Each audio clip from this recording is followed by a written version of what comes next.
అండి, ఈరోజు కాకరకాయ చేస్తున్నాము. ఎలా చేస్తున్నామో చూడండి. ఎలా చేయాలో చూపిస్తానండి. ఇలా చెక్కు తీసుకోవాలి. కొంతమంది మొత్తం తీస్తారండి, నేనైతే ఇలా చేస్తాను.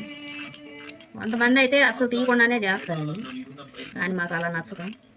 ఇవన్నీ ఇలా చెక్కు తీయాలండి. చెక్కు తీసాక ఇలా కట్ చేసుకోవాలి.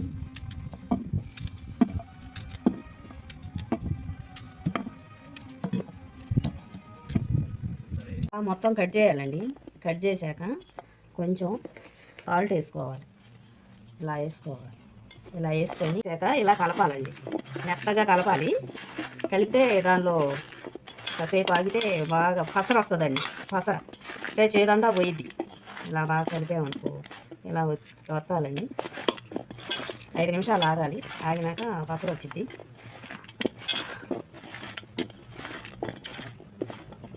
ఇలా పిండుకొని అలా వస్తుందండి. వేరే బౌల్లో వేసుకోవాలి.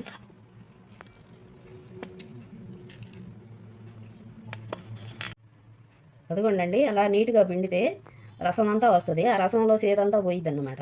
కాకరకాయ అంటే చాలా నూనె పడుతుందండి, కానీ అంత అవసరం లేకుండా కొంచెం వేసుకొని ఇలా నూనె ఆ నూనెకి సరిపడా మునగ వేసుకొని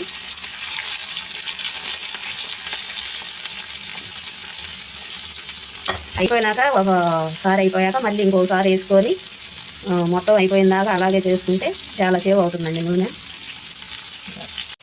ఇలా కలుపుకుంటూ ఇలా కలుపుతూ అయిపోయిందాక వేపాలి. బాగా వేగాక మళ్ళీ ఇంకొక కట్టిన వేసుకొని వేయించుకోవాలండి. అదే కొంతమంది అలా చేయరండి, మరే 1/4 కిలో నూనె పోసి మొత్తం కాయలు వేసి వేస్తూ ఉంటారు. అలా అవసరం లేదు. ఒక 50 గ్రాముల నూనె అయితే సరిపోతుంది.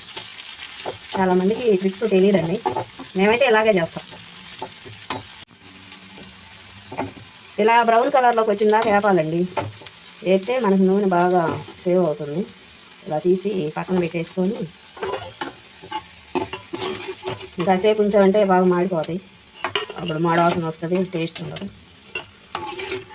ఇలా తీసుకోవాలి,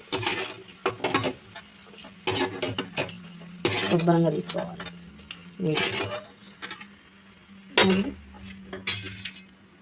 కాకరకాయలు వేపాం కదండి, దానిలో చిన్నులపాయలు కారం కావాలి. ఇలా వేపుకొని ఒలుసుకొని ఇప్పుడు కాకరకాయలు వేపాను కదండి, దానిలోకి చిన్నులపాయ కారం కావాలి. ఇలా ఒలుసుకొని నీట్గా ఇప్పుడు చిన్నులపాయ రేట్లు బాగా మండిపోతుందండి, కొనలేకపోతున్నాం. ఏది చేసుకోవాలన్నా చిన్నులపాయ అవసరం. ఓ పాయ అంతా పడుతుంది. దానిలోకి అంత కారం వేసుకొని సాల్ట్ వేసుకొని అలా కారం వేసి అంత సాల్ట్ వేసి బాగా రోట్లో మెత్తగా దంచాలండి. ఇలా దంచుకోవాలండి. మిక్సీలు అలా వేస్తే బాగోదు, టేస్ట్గా ఉండదు. రోటి కారమే బాగుంటుంది. దంచాక ఇలా బౌల్లో తీసుకోవాలండి. ఇందాక పెట్టుకున్నాం కదండి, వేసుకున్నాయి ఇలా మొత్తం కలుపుకొని కారం, ఇదిగో కారం అండి, ఇలా వేసేసుకోవాలి. అందరు కారం చేస్తారండి. ఏంటి ఈ మధ్య కొత్తగా యూట్యూబ్లో వచ్చాక చాలా వెరైటీలు వేసి కాకరకాయ కారం చేస్తున్నారు, కానీ అంత అవసరం లేదు. ఇవేం 4 రోజులు కడిగి 2 రోజులు కడిగితే ఏమి ఉండదు. తర్వాత మెత్తబడిపోతాయి, టేస్ట్ ఉండదు.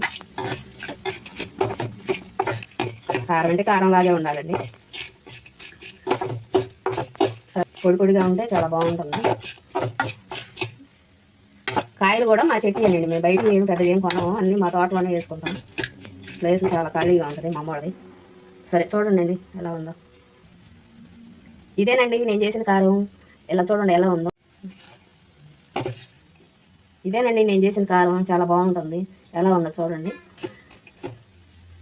ఈ వీడియో కనుక మీకు నచ్చితే లైక్ చేయండి, షేర్ చేయండి, సబ్స్క్రైబ్ చేయండి. సరే ఉంటామండి, బాయ్.